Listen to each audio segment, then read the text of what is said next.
एक जंगल में बहुत सारे पशु पक्षियों के बीच एक उल्लू भी रहता था। वो दिन भर सोता और रात को जागता रहता। एक बुलबुल ने उसे दिन में आवाज दी, उल्लू भैया, अरे अब तो उठ जाओ, सारा जंगल जाग रहा है और तुम सो रहे हो।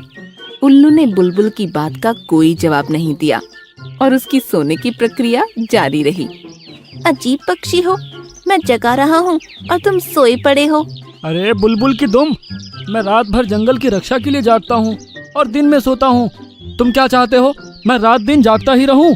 तुमने कब मेरी रक्षा की? हाँ, हमारी नींद में खलल डालने के लिए शोर जरूर मचाते हो, रात भर जंगल का चक्कर लगाते हो। अब जाओ यहाँ से, मुझे सोने दो। मुझे भगा रहे हो? समझ लो सुनहरा मौका गवा रहे हो। सुनहरा मौका? अरे खुलकर बताओ। अरे मैं तो तुम्हें टेकरी वाले शुतुरमुर्ग की तरफ से निमंत्रण देने के लिए बुलाने आया था। अब तुम नहीं तैयार हो तो कोई बात नहीं, मैं चलता हूँ। मैं तो चलकर दावत खाऊंगा, मजे उड़ाऊंगा।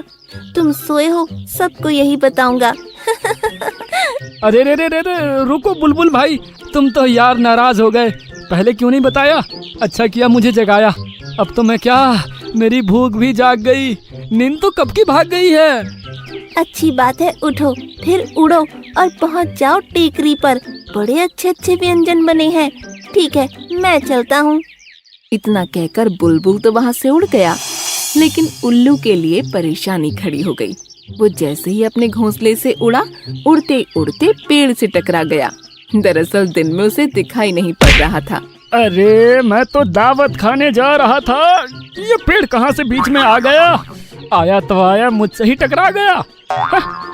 उल्लू वहाँ से उठा और फिर उड़कर चला। उड़ते उड़ते टेकरी तो नहीं मिली, वो बड़े पहाड़ से टकरा गया।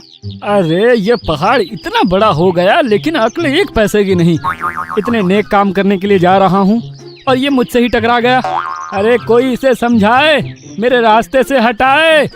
अरे उल्लू की तुम, ये भी नहीं समझे तुम? रास्ते में पहाड़ नहीं, तुम आ गए। वो तो अपनी जगह पर खड़ा है, तुम ही अक्ल के दुश्मन हो। अरे भैया, 2 बार टक्कर खा चुका हूँ। ये दावत तो बड़ी महंगी दिख रही है। टेकरी का रास्ता किधर है बता दो, हो सके तो वहाँ तक पहुँचा दो। देखो भैया, तुम इस दिशा में कहाँ जाओगे? आगे जाकर क्या नदी में गोते खाओगे? मैं तो दावत खाकर आ रहा हूँ, अपने घर जा रहा हूँ। मुझे अब लौट कर नहीं चलना है, तुम्हारे साथ उल्लू नहीं बनना है। तुम एक काम करो, इधर पूरब दिशा में सीधे चले जाओ, जाकर टोकरी पर दावत का मजा उड़ाओ। कौवे के कहने पर उल्लू पूरब की दिशा की ओर उड़ने लगा। वो बड़ी देर तक उड़ता रहा। नीचे उसे कुछ आवाज सुनाई पड़ी। वो तेजी से नीचे उतर गया और ये क्या, नदी के पानी में गिर गया। एक कछुआ निकलकर बाहर आया और उल्लू की हालत देखकर फरमाया, उल्लू भाई, ये क्या गजब ढा रहे हो? पक्षी होकर नदी में गोता लगा रहे हो। भैया मैं तो इसे टेकरी समझकर दावत खाने नीचे आया था। एक कौवे ने मुझे यही रास्ता दिखलाया था। अरे उल्लू भाई, इस कौवे ने तुम्हें मूर्ख बनाया है, तुम्हें गलत रास्ता बताया है। ये भी सब समझ सकते हैं कि उल्लू को उल्लू बनाया है। कबूतरी मंजरी आज बड़ी बेसब्री से अपने अंडों को निहार रही थी। उसे नन्हे मुन्ने बच्चों का इंतजार था। एक रंजन तोता भी पास में बैठकर मंजरी की खुशी को परख रहा था। एक अंडा फूट गया और एक सुंदर बच्ची बाहर आ गई। आओ आओ गुड़िया, स्वागत है, बड़ी प्यारी तुम्हारी रंगत है। कुछ देर बाद दूसरा अंडा भी फूटा। तब उसमें से एक दुबला पतला और काले रंग का एक बच्चा बाहर आ गया। मंजरी को भी आश्चर्य हुआ, लेकिन माँ के लिए सब बच्चे प्यारे होते हैं। आओ आओ राजा, तुम्हारा स्वागत है। पहले बहना आई, फिर भाई को लाई। मंजूरी बहन, खुशी की घड़ी आई है, बधाई हो बधाई। दिल से धन्यवाद भाई। इतने में कबूतर गोगा भी आ गया। बच्ची को देखकर तो वह खुश हो गया, लेकिन बच्चे के काले रंग और कमजोरी को देखकर वह मुंह बिचकाने लगा। अरे मंजूरी, ये काला कमजोर बच्चा कहाँ से ले आई? यह क्या कह रहे हो? यह सांवला सलोना हमारा ही बेटा है। खबरदार जो इसके बारे में ऐसी वैसी बात कही। इसका नाम मैंने राजा रखा है। अरे मंजूरी, हम दोनों कैसे हैं और ये कैसा है? मेरे समझ में नहीं आ रहा ये ऐसा क्यों है। क्या हुआ, जो भी है जैसा भी है, हमारा अपना बेटा है। इसके मुखड़े की बनावट मुझे बहुत अच्छी लगती है। यह बड़ा होकर बांका कबूतर बनेगा। इसकी चोंच भी बड़ी प्यारी है। तुम्हारी सोच बड़ी प्यारी है। माँ की सोच ऐसे ही होती है, उसे अपने बच्चे सबसे ज्यादा प्यारे लगते हैं। मंजरी कबूतरी ने बड़े प्यार से दोनों बच्चों को पालना शुरू कर दिया। दोनों बच्चे कुछ बड़े हो गए थे और आसपास के चिड़िया के बच्चों से घुलना मिलना चाहते थे। दूसरे पक्षी राजा को बड़ी हे दृष्टि से देखने लगे और मजाक उड़ाने लगे। बहना कितनी सुंदर है, भाई पूरा बंदर है। पतलू पहलवान घर में बैठा करो, बाहर चलोगे गिर जाओगे, धूप में काला जामुन नजर आओगे। मेरे राजा भैया को कुछ मत कहो, वह तुम सबसे अच्छा है। वाह रे राजा भैया, दिखे टूटा दरवाजा और नाम रख दिया राजा। राजा भैया यहाँ से चलो, यहाँ सब हमारी कदर नहीं जानेंगे। अब हम इनके साथ कभी नहीं खेलेंगे। राजा को उनकी बातों से बड़ा दुख हुआ था, लेकिन वह कुछ बोल नहीं पाया था। वह अपनी बहन गुड़िया के साथ वहां से चल पड़ा। वह जानता था कि उसकी बहन उसे बहुत प्यार करती है, इसलिए वह उसकी तरफदारी करती है। राजा जिस पेड़ पर रहता था, उस पेड़ के पक्षी भी उसका मजाक उड़ाते थे। यहाँ तक कि एक दिन एक कौवे ने भी उसका दिल दुखाया। राजा पेड़ पर से उड़ा और कमजोरी के कारण बीच में ही थक गया और लौटकर फिर पेड़ पर आ गया। अरे राजा, तुम पेड़ से दूर मत जाया करो। तुम शक्ल सूरत से हमारी बिरादरी के लगते हो, हमारे टोली में शामिल हो जाओ। एक बात है, कमजोर हड्डी वाले पक्षी हो, तुम्हें हमारे दल में पीछे रहना होगा। ज्यादा मेहनत का काम नहीं कर पाओगे, ठीक से उड़ भी नहीं पाओगे। राजा को बहुत दुख हुआ और अपने आप पर उसे गुस्सा भी आया। वह वहां से दूर जाकर एक झाड़ी में बैठ गया। वह अपने आप से बातें करने लगा। भगवान, मुझे इतना कमजोर और काला क्यों बनाया?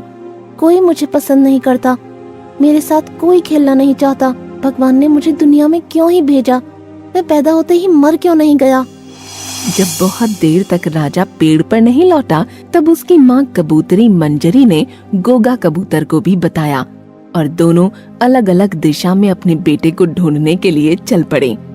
मंजरी मन ही मन सोच रही थी कि उसका बेटा तो आसपास के जंगल की दिशाएं भी नहीं जानता, वह न जाने कहाँ चला गया। उधर राजा उड़ते उड़ते जंगल में बहुत दूर चला गया। आज उसने कुछ ठीक से खाया भी नहीं था, फिर भी वह उड़ते हुए थक नहीं रहा था। वह एक पेड़ पर बैठ गया। उसी पेड़ पर कुछ मोर पक्षी भी बैठे थे। उन्हें देखकर वह डर गया। यह सभी मोर कितने सुंदर दिख रहे हैं, मुझे इनके बीच में नहीं जाना चाहिए। यह सभी मेरा मजाक उड़ाएंगे। मुझे बहुत भूख भी लगी है, प्यास भी लगी है। क्या मुझे घर लौटना चाहिए? मैं तो बहुत दूर आ चुका हूँ, रास्ता भटक चुका हूँ। हे भगवान, क्या करूँ मैं? एक मोर ने राजा को देख लिया और वह उसके पास आ गया। राजा छिपने लगा। बेटा, तुम्हारा नाम क्या है? मेरा नाम राजा है। मैं रास्ता भटक गया हूँ, मैं चला जाऊंगा, मेरा मजाक मत उड़ाइए। बेटा, तुम क्यों छुप रहे हो? सामने आओ। आप लोग मुझे मारेंगे तो नहीं? बेटा डरो नहीं, हम तुम्हें क्यों मारेंगे। आओ, तुम्हें बहुत भूख लगी होगी ना, लो खा लो।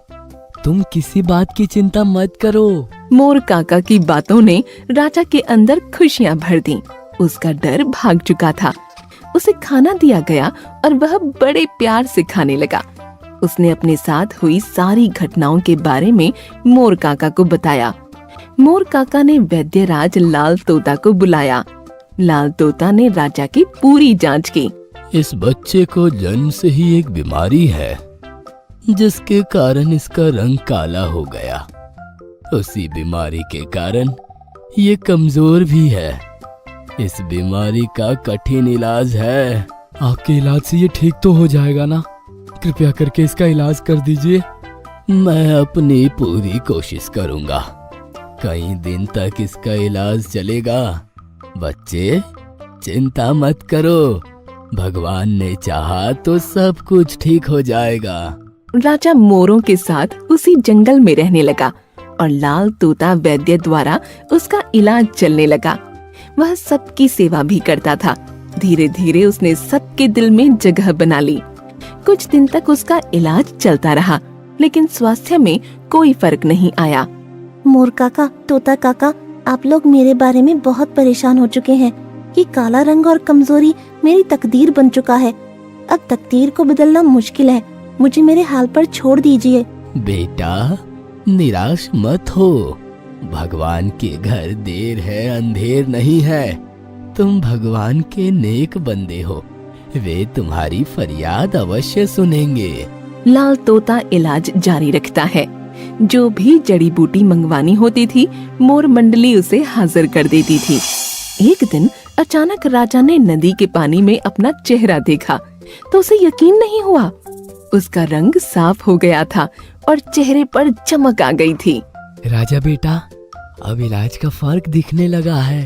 राजा, तुम्हारा चेहरा चमकने लगा है। धीरे धीरे राजा का स्वास्थ्य भी सुधरने लगा और उसका रंग भी निखरने लगा। देखते ही देखते वह एक सुंदर कबूतर बन गया। आप लोगों की प्यार और मेहरबानी ने मेरी जिंदगी बदल दी। तोता काका की दुआओं ने जादू कर दिया। मैं आप सबका बहुत आभारी हूँ। बेटा, नजर ना लगे, तुम दुनिया के सबसे सुंदर कबूतर बन गए हो। सबसे सुंदर और तंदुरुस्त हो गए हो। बेटा, अब तुम्हें एक मुकाबले के लिए तैयार होना है। 1 सप्ताह के बाद इसी जंगल के मध्य में सभी कबूतर और तोतों की उड़ान प्रतियोगिता होगी। जो काले पहाड़ की ऊंची चोटी को छूकर पहले लौट आएगा, वो विजेता होगा। वह दिन आ गया। कबूतर और तोता के बच्चे जिन्होंने कभी राजा का मजाक उड़ाया था, वह भी इस प्रतियोगिता में हिस्सा ले रहे थे। राजा के सुंदर व्यक्तित्व के कारण उसको कोई नहीं पहचान पा रहा था। प्रतियोगिता शुरू हो गई और राजा तीर की तरह आगे बढ़ने लगा। वह सबसे आगे उड़ रहा था। इतने में एक बाज कहीं से उड़ता हुआ आ गया और उसने राजा पर हमला कर दिया। राजा भी उससे लड़ गया।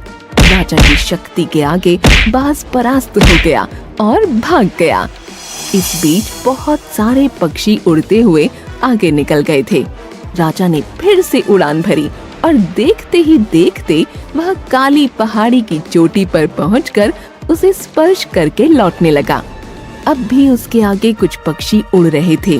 राजा ने अपना पैंतरा बदला और देखते ही देखते सबसे आगे निकलकर विजेता बन गया।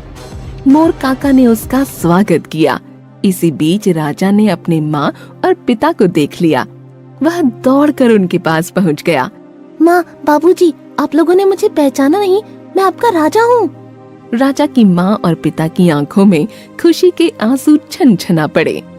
मेरे बेटा राजा, मेरे पास आजा। माँ मंजरी ने बड़े ही प्यार और ममता के साथ अपने राजा बेटा को अपने पास ले लिया।